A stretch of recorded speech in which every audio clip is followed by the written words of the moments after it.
Evet, pandeminin başladığı günden bu yana ilaçlara, doktorlara olan rağbetin yanında şifalı bitkilere, bizim ananevi atalardan gelen o geleneksel tıbba da ilgi bir hayli arttı. İşte Merkez Efendi geleneksel tıbbımızın öncülerinden biri. Arkadaşlarımız şu an oradalar, Zeytinburnu'ndalar. Bakalım neredeler, bir görelim onları.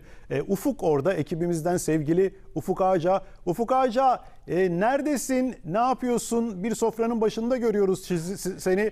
Kimlerlesin? Bize biraz bahseder misin? Evet, Uğur Aslan haber arası hiç bütçeden kaçmadı. Bitkilerimizi koyduk, Tuğçe Hanım'ı da yanımıza aldık. Evet. Mehmet kardeşimle geldik sera'nın içine. Malzemelerimiz burada. Mehmet'in bir dönersen bitkilerimize. Tek tek bitkilerimiz var. Bunlar pandemide hangi bitkiler çok alındı? Ve seyircimiz sakın ayrılmasın bir yere. Bağışıklığı güçlendiren kür yapacağız. Az sonra Uğur Aslan'la haber arasında, ama hemen pandemide en çok, Tuğçe Hanım merhaba. Merhabalar, hoş geldiniz. Hoş bulduk. Pandemide en çok hangi bitkiler alındı? Evet. Bundan başlayalım. Köyümüze yavaş yavaş geleceğiz zaten. Tamam. Pandemi boyunca aslında en çok kullanılan bitkiler bizim yıllardır kullandığımız, köylerimizde, evlerimizde baharat olarak kullandığımız, çay olarak kullandığımız bazı tıbbi bitkiler. Bunlardan en önemlisi kekik. Aslında kekik, hangisi kekik? burada Bir bile gösterelim. kekik var. Evet. Şöyle İzmir keki olarak da geçer. Böyle top kekik Tabii, dediğimiz. evet. Bunu baharat olarak da evlerimizde kullanıyoruz. Çorbalarımızda, mantılarımızda, her şeyde. Bunun dışında çay olarak da tükettiğimiz bir bitki aslında kekik. Bunu direkt çay olarak tükettiğimizde aslında hem üst solunum enfeksiyonları için hem de anti-covid olarak kullanıldığı virütik etkisi sebebiyle kekik başucumuzda olması gereken bitkilerden bir tanesi. Yalnız dikkat, tansiyon problemlerine sebep olabiliyor. Tıbbi bitkileri kullanırken bunlara çok dikkat etmeliyiz. Yaşlılara nasıl etkisi? Tansiyon Evet. problemi varsa ya çok az düzeyde kullanması gerekiyor ya da çay olarak tüketmemek gerekiyor. En çok pandemide bu gitti. Başka hangi bitkiler alındı? Ada çayı. Ada çayı. Yine çokça bildiğimiz bitkilerden bir tanesi. Anadolu'muzda da her yerde görebileceğimiz bitkilerden Bu bir değil mi? tanesi. Evet. Zaten kokusundan direkt anlaşılıyor. Evet. İsterseniz çay olarak yine yapabiliriz. Yine kürümüzde birazdan kullanacağız zaten. Kür az sonra geliyor. Bağışıklığı güçlendiren Evet. kür. Pandemide Bunun en dışında çok kullanılan yıllardır bitkiler, tütün bir olarak da kekik aslında dedik, iki kullanılan, ada böyle çayı. kötü enerjiyi Evet. alan, ortamın havasını değiştiren bir... Uğur Aslan'a ilk kekik dedik. Bir kekik. Evet. İki ne dedik? Ada çayı dedik. Ada çayı dedik. Üç ne Evet. diyoruz? 3 diyebileceğimiz şey biberiye. Biberiye. Biberiye. Evet, Evet. Mehmet kardeşim. Böyle. çekti. Evet. Bunlar böyle yaprak yaprak kullanılıyor. Hem yemeklerde kullanabiliyoruz, hem yine dolaşımı arttırdığı için, antimikrobiyal olduğu için çaylarımıza ekleyebiliyoruz. Bu da çok önemli, yine tıbbi bitkilerimizden bir tanesi. Dört biberiye. hangisi? Hangi 4, bitkimiz geliyor sırada şimdi Uğur Aslan? 4 diyebiliriz ki Mersin.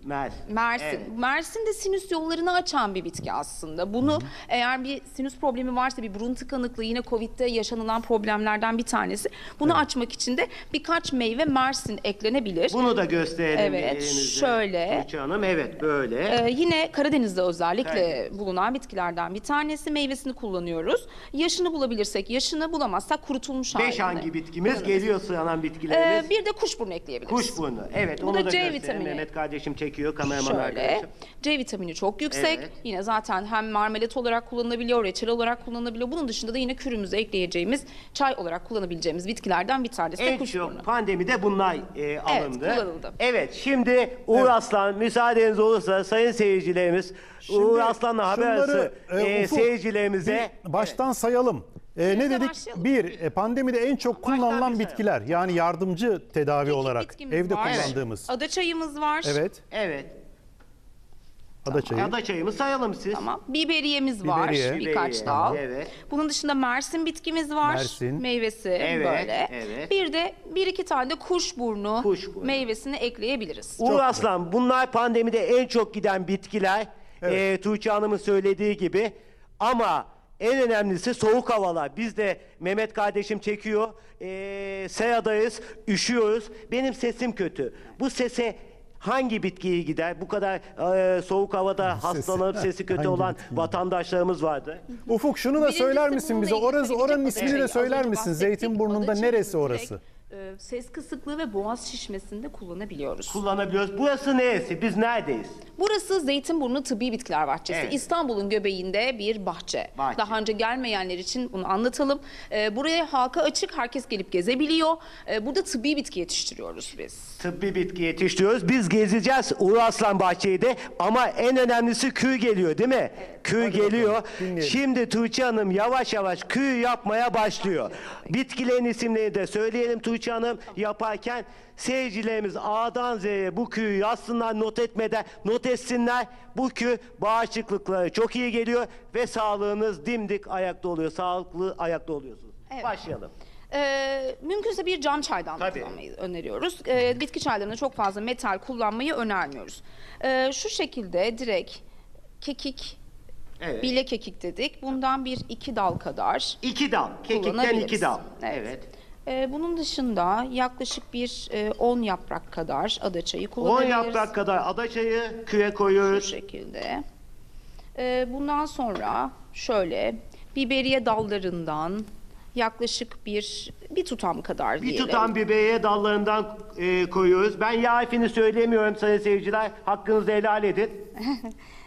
Yaklaşık 10 meyve kadar Mersin meyvesi ekliyoruz. 10 meyve kadar Mersin meyvesi ekliyoruz. Evet. Daha önce biz çatlatmıştık. Kuşburnunu kullanırken mutlaka bir çatlatmak, yani vurmak gerekiyor. Vurmak gerekiyor. Onu kullanıyoruz. 2 tane de 2 tane kuşburnu koyuyoruz. bu şekilde. Evet. Bir ocak üzerinde yaklaşık 3 dakika kadar kaynatabiliriz. Evet. Bunu. Sonrasında demlenmeye bırakıyoruz. Ne kadar demlenecek Tuğçe Hanımcığım? Çiçek ve yaprak olduğu için direkt kaynar suda da bekletebilirsiniz. Ama içerisine biz Mersin meyvesi ve kuşburnu eklediğimiz için bir 5-6 dakika ocak üzerinde kaynatıp bir 2-3 dakika demlendirip içiyoruz. Öyleyse biz 2-3 dakika bir gezelim, gelelim. Evet. Köyümüzü içelim. Biz deneyelim ilk. Sonra da seyircilerimiz not aldığı gibi denesinler. Yanlış mıyım? Doğru, haklısın. Yavaş yavaş Mehmet kardeşim gidelim. Böyle seramızda, bahçemizde görelim Uğur Evet, Aslan. bahçeyi de bir Burada görelim. daha Şimdi çok biraz önce çeşitli yaptığımız Evet. karışım neye iyi var. geliyor? Onu da bir Evet, konuşalım. çiçeğimiz var. Burada böyle air plant Bu dediğimiz hemen bahçeye geçeceğiz. Deminki karışım, bağışıklığı güçlendiren kür neye iyi geliyor Tuğçe Hanım? koronavirüse karşı kullanılıyor. Şöyle, bunu söylememiz direkt koruyor anlamında değil. Ama hastalığı geçirirken ya da öncesinde üst Yardımcı, yolu, takviye enfeksiyonlarına olarak, evet. karşı koruyucu olarak kullanılabilecek bir çay. Soğuk algınlıklarında yine az önce sizin ses kısıklığınızda mesela kullanabileceğiniz, öksürükte kullanabileceğimiz bir çay tarifi bu. Bunu evde herkes kullanabilir. Kronik rahatsızlığı olanların ve hamile bayanların dikkat etmesi Ama gerekiyor. bünyeyi sağlam tutuyor. Tabii Demek ki. ki bunu anlıyoruz Uğur Aslan. Güçlendiriyor. Yavaş Güzel. yavaş dolaşalım sonra gelip içeceğiz köyümüzü. Evet. Evet. Burada mesela limon çimenimiz Evet. var. O neye yarıyor? Bu da aslında kokusunu belki alabilirsiniz. Bakayım. İnanılmaz bir kokusu var. Evet, Direkt inanılmaz. Çay olarak yapabiliyoruz bunu. C vitamini ve antioksidan içeriği oldukça yüksek. Yurt dışı bitkisi. Türkiye'de çok fazla evet. yetişen bir Evet. bitki değil. Bunun dışında bir avokadomuz var. Avokado. Küçük bir Sayın seyirciler, avokadomuz evet. var. Bunun dışında Dikkat edin ben size şey yapıyorum. aloe veramız Evet. var. Birazdan göstereceğiz onu Evet, da. göstereceğiz. Jeli Neye iyi geliyor bu da? şöyle kırarsak eğer hemen Evet. gösterelim. Şu Ufukçum, şekilde içinden çıkaracağız. En önemlisi Doktor bu Fahrettin Uğur Aslan. Koca'nın açıklaması başlayabilir. Yanıkta Siz kullanılıyor. devam edin. Açıklama başlayınca Evet. Doktor Fahrettin Koca Tamam. biz oraya döneceğiz. Ama şu an için devam edebiliriz. Buyurun. Tamam. Tamam devam ediyoruz. Evet siz gösterin Tamam. bunu. Bu yanıkta kullanılan Evet. bir jel. Evet. Bunu mümkünse bütün evlerde bir aloe vera saksısı olmasını öneriyoruz. Evet. Yanıkta ilk yardım olarak hastaneye gidene kadar bu jeli uygulama yapabilirsiniz. Aa, ne güzel. Buzda bazı problemler olabiliyor. Maskede oluyor mu bu jel? Evet, kozmetik. Ben alayım mı biraz? Ben Maske şöyle- yapabilir miyim kendime? Göz altlarım çok mosmor. Şöyle direkt sürebilirsiniz. Direkt sürüyorum. Maske de yapıyoruz. Evet görüyorsunuz. Oh, yarasın. Maske olarak da kullanıyor. Ben sürdüm. Peki Evet. bize o zaman Uğur hanımefendi Bey de biraz diyor ki, güzellik ürünlerinden ya- bahsetsin. Hangi bitkiler güzelliğe faydalı, nasıl Güzellik- kullanırız? Hangi bitkiler güzelliğe faydalı nasıl kullanırız? Onlardan da biraz bahsedelim. Tabii. Az önce avokadoyu gösterdim. Avokadoyu bir gösterelim bir daha. Meyvemiz küçük Gelelim. ama bunun Evet. yağı çok kıymetli.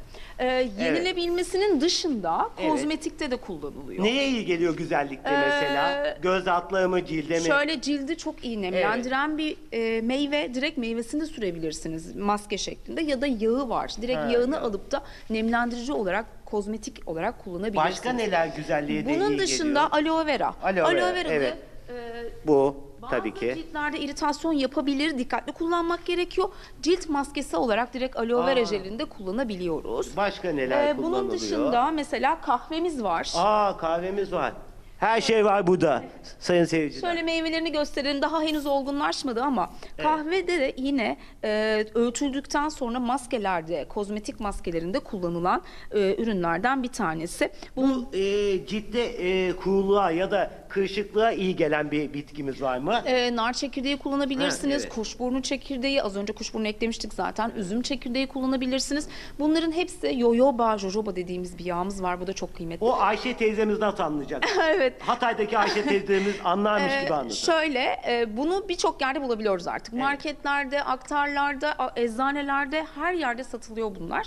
Eğer doğal kozmetikten yanaysanız bunları birçok yerde bulabiliyoruz zaten. Bütün herkes yapabiliyor. Evet. Başka hangi bitkilerimiz Bunun güzelliğe dışında geliyor? burada Bağışıklığa iyi geliyor. mesela kumkuat var. Şu an küçük bir meyvesini görüyoruz ama bu da C vitamini içeriği oldukça yüksek. Kabukla tüketiliyor. Bu yüzden de yine bağışıklığımızı güçlendiren, vitamin almamızı sağlayan meyvelerden. Güzelliğe de iyi geliyor mu? Şöyle bunun da yine dış kabuğu kullanılabiliyor. Dış kabuğu. Yağ olarak kullanılabiliyor. Dış Tamam. turunçgil kabuğu olarak. Çok güzel. Evet. Bunun dışında Başka? burada başka gösterebileceğimiz muz var. Muz mu? Nerede muzumuz? Şu an Muzumuz. burada mesela bir Evet. muzumuz var. Muzun kabuğunu mu hemen kullanıyoruz arkamızdaki de güzellikte? Ben çekileyim. muz olarak şuradaki ama şu an meyvesini Güzellikle neyi göremiyoruz. kullanıyoruz bunun? Kabuklarını kullanabiliyoruz. Kabuklarını. Yine cilt maskelerine, evet. cilt maskelerinde sıkılaştırıcı olarak kullanılabiliyor. Kabukları değil mi? Meyvesini de kullanabiliriz, kabuğunu da kullanabiliriz. Kabuğu ayrıca bitkileri beslemede de kullanılıyor. Ne güzel. Ne Muz güzel. kabuğu. Yani başka gübre gibi mi bitkimiz var mı bitkileri yoksa beslerken? köyümüzü İçmeye geçelim. gübre gibi mi bitkileri beslerken? Şöyle suda bekletiyoruz. Muz kabuklarını bu içerisindeki potasyumun suya geçmesini sağlıyoruz ve böylelikle bitkilerimize besin elementi olarak besleyebiliyoruz. Ne O suyu güzel. bitkilere Biz döküyoruz. yavaş Çok yavaş güzel. köyü içmeye gidiyoruz. Bağışıklığı güçlendiren Uğur Aslan. Peki. Geliyoruz. Afiyet olsun. Seya çok güzel. Köyü de içelim, size gösterelim sayın seyircilerimize. Not almışlardı. Hemen koyalım. Böyle gelelim, içelim, sonra da topu size atalım Uğur Aslan. Olur Peki. mu? Hemen size ikram edelim. Şifa olsun, hadi bakalım. Daha fazla video izlemek için kanalımıza abone olabilir, ilk izleyen olmak isterseniz bildirimleri açabilirsiniz.